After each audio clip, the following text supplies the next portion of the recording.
Il-klijenti tagħna lemħet il-blonġun żgħir.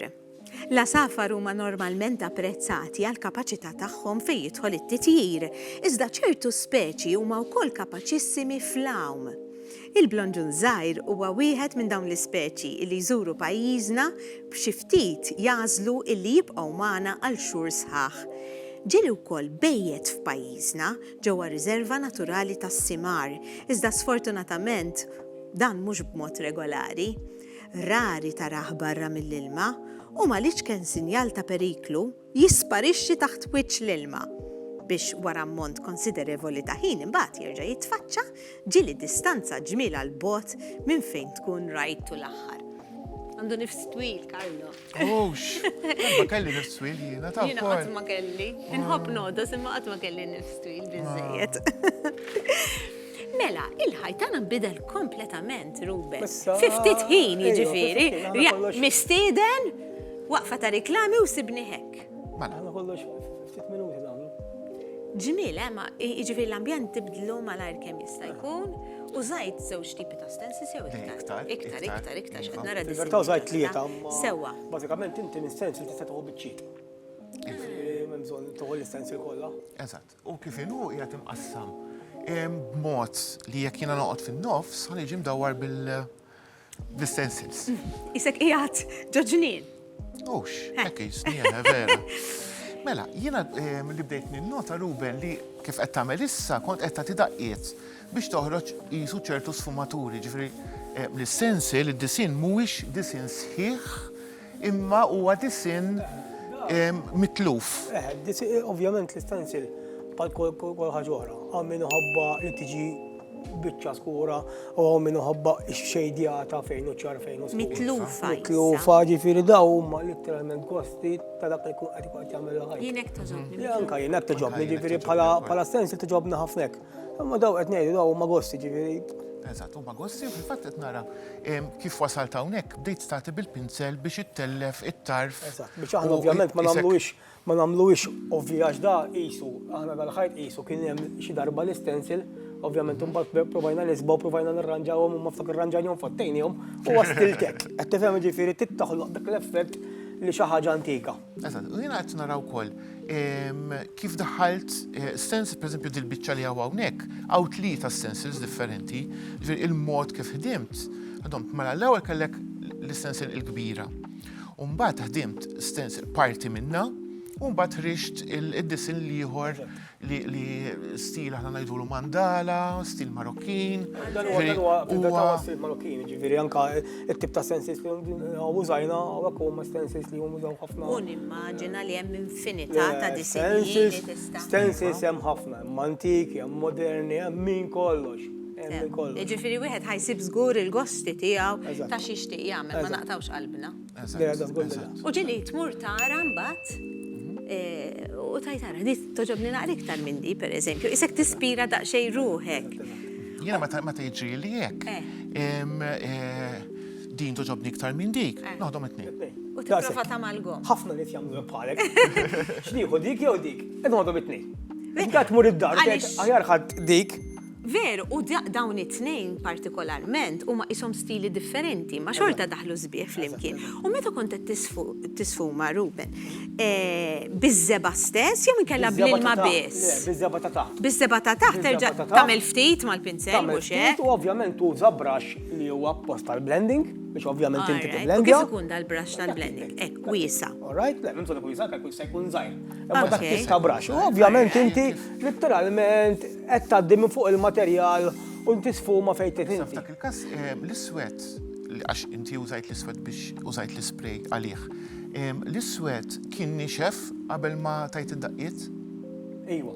Alright, dik importanti. Importanti xinkella ovvjament jekk issew l-iswed ħajkun ovvjament mhux nieċef u tiġi tagħti il-gold fuq. Jiġri mhux viċe versa, xi naħsibt li qed iżelleġ l-iswed imma kieku żellex l-iswed kont titlef id-disinn. Mela dak li nagħmlu d-disinn bih irid jilħaq jinxef. U mbagħad tgħaddi biż-żeba l-oħra. Dik hija tip ta' żeba li użajna l-iswed li hija akrilik, jiġifieri tinxef mill-ewwel. Jiġifieri once li inti għamilt l-istensil f'dal każ illum użajt l-ispray tista' tuża acrylics li huma ovvjament qed tagħmlu bil-pinsell, l-istess xogħol. U ma jixfu mill-ewwel, ġifieri once tilqajt l-stencil, iżda kol nisfet tista' tgħid. Ovvjament ħalliha 5 minutes u tittiblendja u mbagħad tibblendja fuqha. So, kemm tista' toħloq affarijiet u żvera. Li tixtieq. Issa, bessi bekk tattakka l-ħajt liħor le, dak ħanħalluh kif inhu. ħajibqa' Mela, kif inhu? x-xogħol tiegħek lest tal-lum jew se tibqa' tisfuma. Daqshekk. Lest, ovvjament il-ħajt mhux ħajkun il-ħajt maħdu ħajkollu xi ħaġa qudiemu. Ibqa' xejtu żgur, mhux xi ħaġa ħajkollu qudiemu. Għana għotjina, mux X'bessi tajjeb bekk titfalu, Karlo? Min jaf? dik nħallu għamba tal-programm li Għal-ġimgħa d-dieħla. Meta nħallek, tnej oħra. Ma jiġifieri jimportax, issa, imma titdeċiedi. għall-aħħar programm ħankunu qegħdin rilassati u nieħdu kikra, kafe. Naf li inti ma tħobbux, nġiblek tat-silma, ma jimportax, imma sandwich tieħu le? Sandwich tieħu. U mela, importanti, għax nifjakka nkella. Ruben, x'ngħidulek? Grazzi ħafna, grazzi tal-li Grazzi, sebbaħtilna dan is-set. Sebbaħulna. ħafna sabbaħolna, jekk mela Ruben għadna bil-ħajt abjad. Grazzi tal-ispirajtna wkoll għaliex żgur li min qed isegwina wkoll qed jara kif meta inti u dan wara kollox mhux għalfejn tkun taf tmur u ssaqsi. Il-min jaf jagħmlu x-xogħol. Issaqsi jgħidulek ovvjament. Mhux hekk. U ovvjament imbagħad. U anke fuq l-internet U dan tisib ħafna dan mhuwiex xi affarijiet, xogħol li tittamlu għal tal-idejat. perfezzjoni iktar ma jkollok ċertu difetti kultant iktar xogħol Iktar tajti joħroġ sabiħ. sabiħ. U saqsi il-min ikun jifhem u ikun jista' jigwida aħjar kif tista' tagħmel ix-xogħol. Tajjeb, issa nqabbatni l-ġuħ ta' toqgħod issemmi l-sandwiches u hekk. U allura naħseb illi aħjar naraw x'preparartilna Gwen illum. U Mali.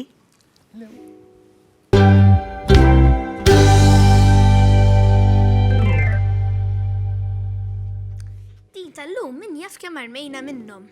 Xhur tal-lumi. Xhur tal-lumi. Iktar fi żmien il-figolli. Fi żmien il-figolli. U qisu imma tibda tgħid x'taqbad tagħmel bihom. Ma meta skoprejna di vera ta' min jippruvaw.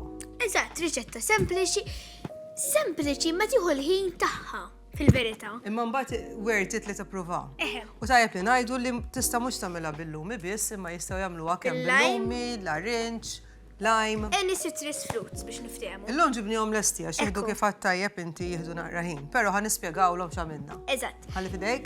Ħalli fidi, mela l-ewwel bdejna ġo borma jew taġen, ħatalluhom 50 ilma. Il-xurbis. Il-xurbis, għal 10 minuti, u mbagħad inneħħuhom meta jirtabu ftit. Eżatt. Unħalluhom ġo ilma għal overnight. U mbagħad l-għada inqeduhom ġo borma, magħhom inżidu t-sokkor u nżidu il-meraq tagħhom stess kif ukoll l-essenza tal-vanilla. Meta t-sokkor jibbies, inneħħuhom minn fuq in-nar u mbagħad jiġu xi ħaġa hekk jiġu qisu candies. Imma qabel, meta li għamilna tfajnihom fuq gradilja biex jinxfu. Eżatt. Mbagħad nerġajna żidnilhom it-sokkor, hija din mhijiex l-iktar riċetta sana. Eżatt. Imma xi darba oħra. Għax pereżempju tal-programm li oħra konna minna l-smoothie, ġifieri l-smoothie u bas xi ħaġa Waħda biex tbatti jibbattu għalija. mal-oħra, Eżatt. Imma hija tajba ħafna tfal għax ovvjament ħafna tfal iħobbu dal-affarijiet Halloween. U tajba wkoll, Gwen, biex tuħu bħala snack minn flok dak li jkun jara sen naqar. Biċċa ċokolata jew taf inti xi ħaġa li tkun qed tirriċikla l-ikel li jkollok. Jiġifieri forsi pereżempju jien l-ewwel waħda jien ma kienx tiġini f'moħħi li tista' tuża il-qxur tal-lumi biex tagħmel riċetta u kont ngħid pereżempju u hija narmuh u xi titqgħod tagħmel bih. Biss titħassru, eh? Titħassru. Għax tajt. Imma tibda tgħid x'aqbad nagħmel bih. Imma meta skoprejna din ir-riċetta Vera. vera tieħu naqra ħin imma it is very very worth it. Isma' inti dejjem idduqiet, jien da importanti duq waħda jien. Mhux ovvja, fidejk illum. Għalikom.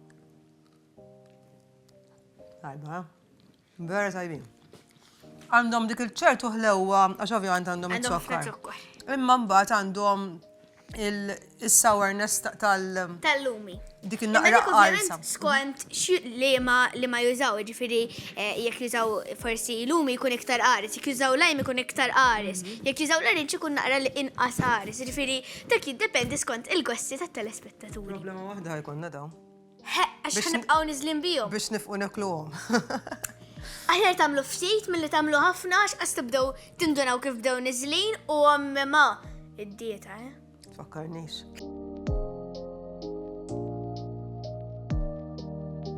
Lura Laura maħna hawnhekk u vera għandi suġġett li huwa l-qalbi interessani ħafna u kollu naħseb li se ssibuh interessanti intom ukoll. Se nitkellmu fuq in-naħla Maltija u biex nagħmlu dan nixtieq li nilqgħu magħna lil Thomas Gallia minn Breeds of Origin Conservancy illi se jkellimna propju dwar in-naħla Maltija. Inti naħħalu kollu xek. Iva, grazzi tal-istedina. Grazzi tal-ilqajt l-istedina tagħna. U grazzi tax-xogħol li tagħmlu għaliex tipproteġu daw l-ispeċi li huma tagħna. Din in-naħla Maltija.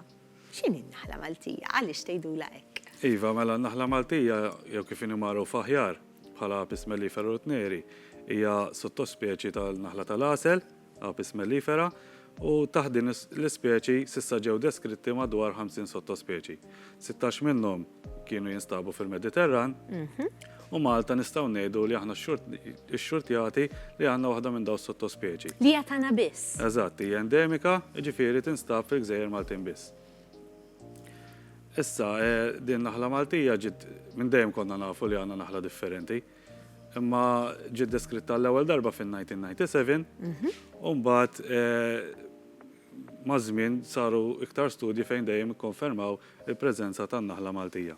Sew, issa, allura din in-naħla Maltija x'dera għandna, kif nistgħu narfuha?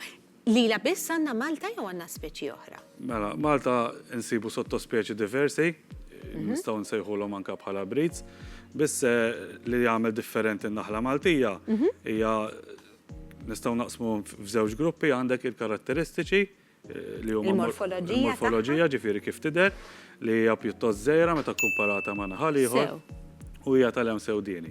Kif rajna fir-ritratt. Kif rajna fir-ritratt. Jiġifieri dak l-isfar li s-soltu naraw, isfar iswed huwa inqas. Dak normalment. Inqas kontrast. Normalment meta tara naħla safra, dik it-tip ta' traits huma iktar relatati man-naħal Taljan, l-Gustika. Li hija waħda mill-iktar naħal popolari fid-dinja. U li għandna xi ftit hawn naħseb minn għandna wkoll iva. Għax viċina din. Iva, mad-dinja kollha ta' mhux Malta. Okej. Mbagħad konna qed nitkellmu fuq it-traits hemm dak l-aspett ta' behavior li huwa importanti ħafna. Fejn qed ngħidu ġifieri parti minn studju li konna parti minnu minn Breeds of Origin Conservancy innotajna li l-behavior tan-naħal fejn jiġi żmien li taħdem kapaċi toħroġ f'temp iktar inqas favorevoli ġifieri ikun ir-riħ meta taħdem xorta. Biżla mela n-naħla Maltija. Iva, u dejja fġiet bħala natural selection, ovvjament għax Malta peress li huwa post pjuttost mirrieħ, n-naħla Maltija ma tistax taffordja li kellha ġranet sbieħ biex toħroġ iġġib likel. Is-sitwazzjoni tagħha Malta kif inhi dil-popolazzjoni kemm għandna minnhom? Mela, ħabba l-fatt li tinstab Malta biss kif edna endemika, kull Malta madwar 4,000 kolonja li vera forsi nistamaw ħafna, ma x'kien tarhom fuq skala Ewropea jew dinija dan in-numru huwa vera żgħir għax beekeeper wieħed barra minn Malta jfek kellu 3,000 kaxxa naħal. U la qiegħda għandna biss fid-dmirna li nikkonservawha u li nibżgħu għaliha mhux hekk? Iva, ekku u infatti aħna minn Breeds of Origin ilna mill-2017 fejn qed naħdmu fuq il-konservazzjoni tan-naħla Maltija. U għaliex qiegħda tonqos? Jew m'hawnx ħafna numri, qiegħda tonqos wara kollox jew m'għandniex numri minnha għal raġunijiet oħra? Mela, kif diġà għedna il-popolazzjoni tagħha hija pjuttost limitata. Biss li qed jiġri fid-dinja kompetittiva tal-lum, ħafna naħħala jażlu sottospeċi jew nistgħu nsejħulhom bħala breeds li jrendu iktar. Jagħmlu iktar għasel. Jew jagħmlu iktar għasel, jew eżempju kellhom behaviors ikunu iktar kwieti, fejn inti dik ukoll tgħinek kemm bħala naħħal. Kif ukoll anke Malta din vera importanti biex ma jkellekx konflitti mal-ġirien. Peress li għandna nrabbu naħal f'post relattivament żgħir. Għax itir xi ftit, mhux hekk? Mhux hekk li naħla kapaċi titlaq 3 kilometri l-bot mill-kaxxa ġifieri.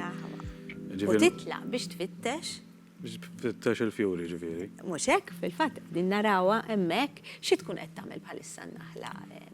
Mela, n-naħla iżżur il-fjuri għal żewġ raġunijiet prinċipali, jew biex tiġbor in-nektar li jom bat tagħmlu għasel, jew inkella biex iġġib il-pollen.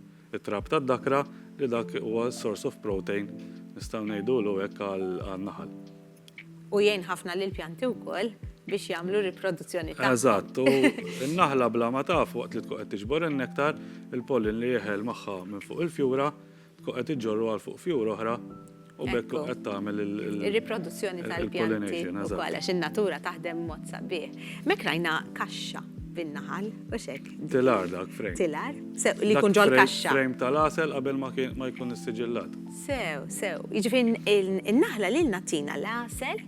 Bħala prodotti għandna l-asel li hu l-iktar rinomat, u mbagħad għandek ix-xema. Hemmhekk ikun ġo dik il- Dak ikun il-ħanikombi hija magħmula mix-xema. għamlet tan-naħla stess. Iva, mela. Wow. U dawk huma mimlijin kollha blasel f'dal każ. Għax imbagħad jista' jkellek każijiet oħra fejn l-istess xhieda tintuża biex in-naħal ikabbar il-brut, jiġifieri iż-żgħar tiegħu fejn jirriproduċi. U dik tittikel ukoll il-ħanikom mhux hekk. Tista' tittiekel iva mhux ħadd tagħmel ħsara, ma l-bniedem mhux kapaċi jiddereġi Jiddiġerija. ix-xema, ġifieri tibqa' Għax għaddej. ġili joffruha fir-ristoranti. Iva, infatti l-asel Malta mhux daqshekk komuni jinbih fil-koms kif qed tgħid inti. Ekku, anka barra minn Malta tara Iva, wkoll tara ħafna din il-ħaġa.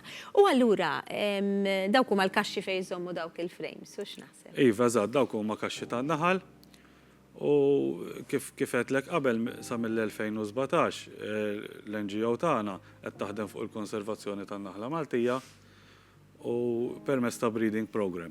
Għaliex il-konservazzjoni tagħha mhux daqshekk sempliċi jekk din ma titjibx u ma jkunx hemm raġuni għan-naħal għalfejn jażel lilha.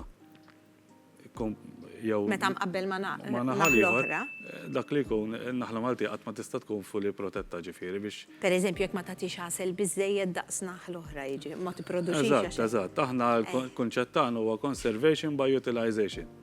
Sewwa. Għaliex daħat Jiġifieri, ma ħajżom in-naħal biex jgħid għandi n-naħal ta' Malta bħal żu, ġifieri inti jekk din mhix ħadd tkun kompetittiva, ovvjament id-dinja kif inhi sejra l-estinzjoni hija mhux hekk. hija U inevitabbli. għadha safja n-naħla Maltija jew tħaltet il-popolazzjoni tagħha ma' speċi barranin li forsi ma nafx jispiċċaw Malta jew.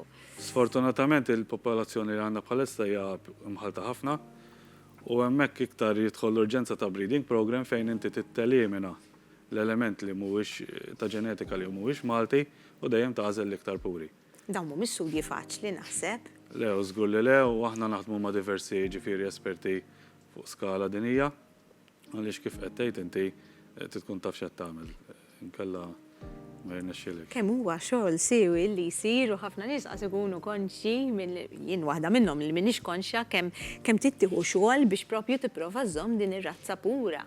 Kemm jista' jkun biex inti dejjem tikkonserva n-naħla Maltija għaliex kif qed ngħidlu hija endemika iktar u iktar ir-responsabilità taqa' fuqna l-koll mhux hekk? Le, u l-fatt li tinstab Malta biss. Mhux hekk? Rridu nagħmlu Prezzjuża. effert ikbar sabiex ma nħallux tintelef.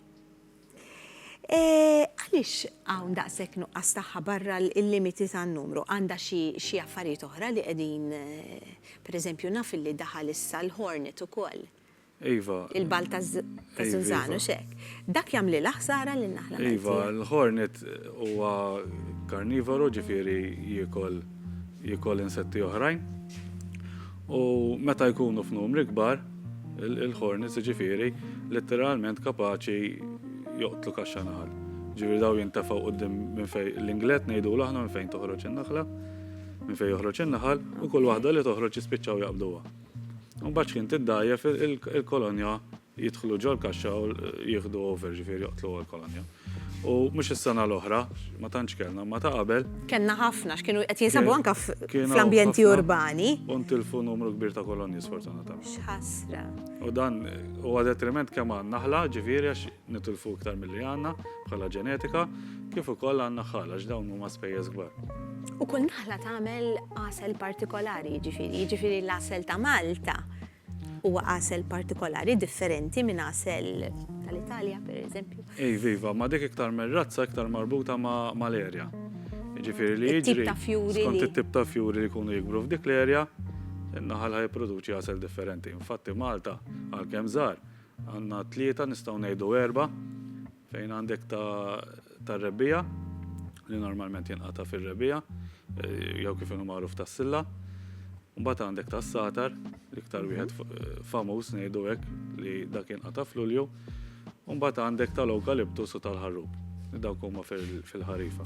Fi żminijiet differenti tas-sena.